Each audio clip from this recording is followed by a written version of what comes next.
Hello friends, welcome back to our channel easy civil. Last lecture में हमने water cement ratio के ऊपर एक वीडियो बनाया था।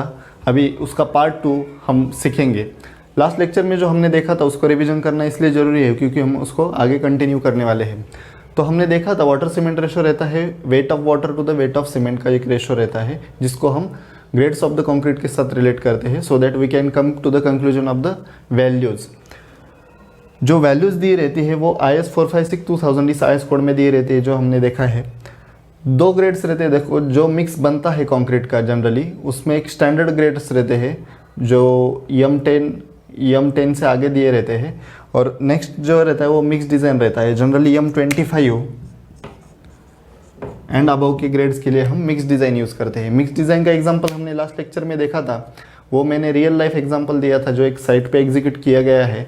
इस लेक्चर के एंड में मैं उसका एक स्क्रीनशॉट आपको दिखाऊंगा लास्ट में कि एक्चुअल साइट पे मिक्स डिज़ाइन किस तरह से रहता है। मैंने लास्ट लेक्चर में उसका एग्जांपल एक्सप्लेन किया था। वो जो लास्ट लेक्चर में हमने एग्जांपल दिया था वो कुछ M35 ग्रेड के लिए था। उसमें हमने 2 अजम्पशन किए थे। Assumption is generally 1 kg is equal to 1 litre, ये इक्विवेलेंट रहता है। ये रिमेंबर करने के लिए बोला था मैंने आपको। ये जो मिक्स डिज़ाइन रहता है वो पर 1 बैग ऑफ सीमेंट रहता है जिसका वेट 50 kg था। तो ये 2 चीज़ें आपको ध्यान में रखनी चाहिए हमेशा। वाटर सीमेंट रेशो का एक एग्जांपल दिया था जिसमें वाटर सीमेंट रेशो 0.5 था M20 के लिए। ये जो ग्रेड है वो एक एग्जांपल लिया था मैंने IS 456-2000 इस IS कोड में से एक टेबल है उसमें से ये वैल्यू लिया था।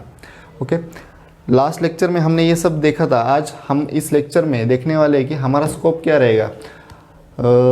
वाटर सीमेंट रेशो के रिलेटेड जो कुछ पैरामीटर्स है वो मैं एक्सप्लेन करने की कोशिश करूंगा, जिसमें वर्केबिलिटी है, एक प्रॉपर्टी ऑफ कंक्रीट है। Next one is the strength है। स्ट्रेंथ वाटर सीमेंट रेशो की किस तरह से डिपेंड करती है, वर्केबिलिटी किस तरह से डिपेंड करती है, वो विथ रिस्पेक्ट टू एक ग्राफ बताऊंगा मैं आपको।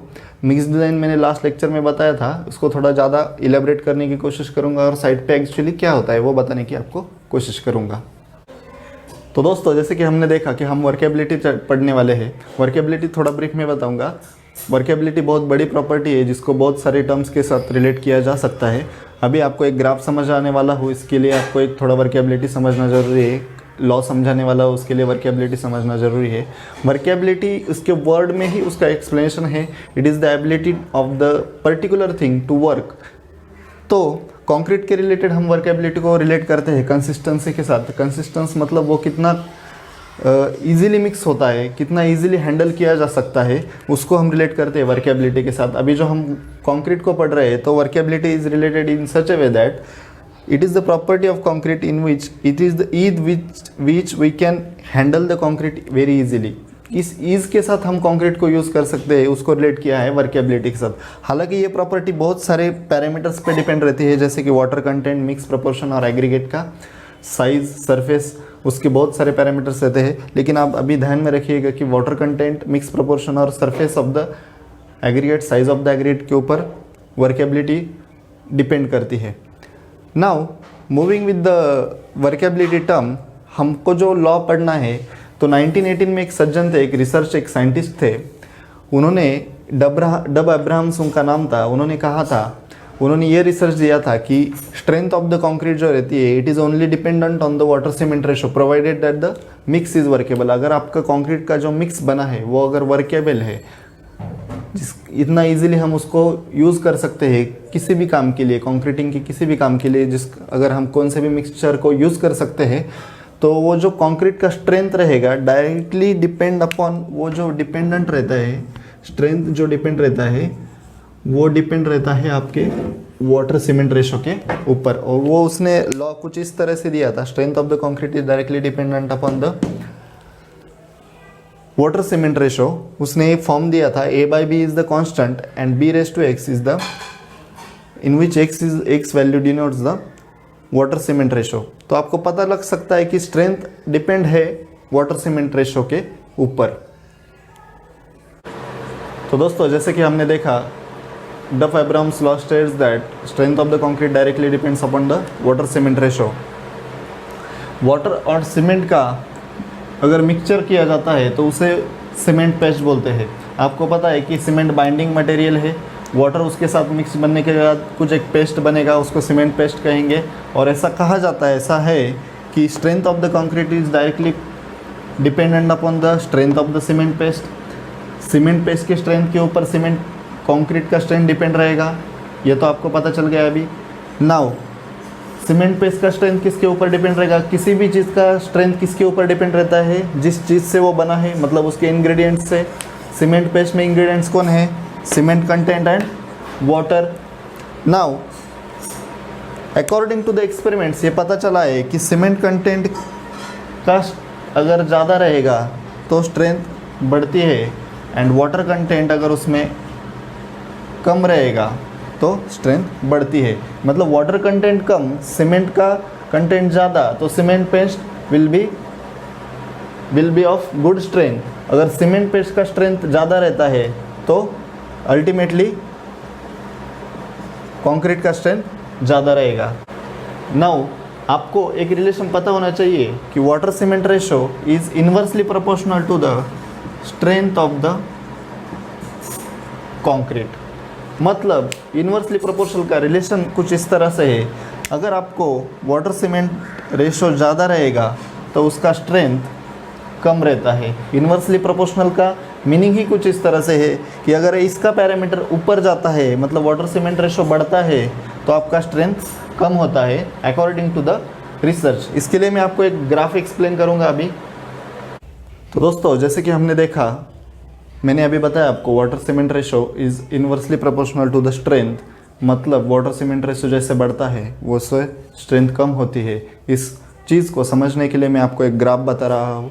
ग्राफ में एक एक्स एक्सिस रहता है, एक वाई एक्सिस रहता है। जनरली जो वर्टिकल रहता है उसको वाई एक्सिस कहते हैं, हॉरिजॉन्टल जो रहता है एक्स एक्सिस कहता है। ये दो पैरामीटर्स एक दूसरे के ऊपर डिपेंडेंट रहते हैं।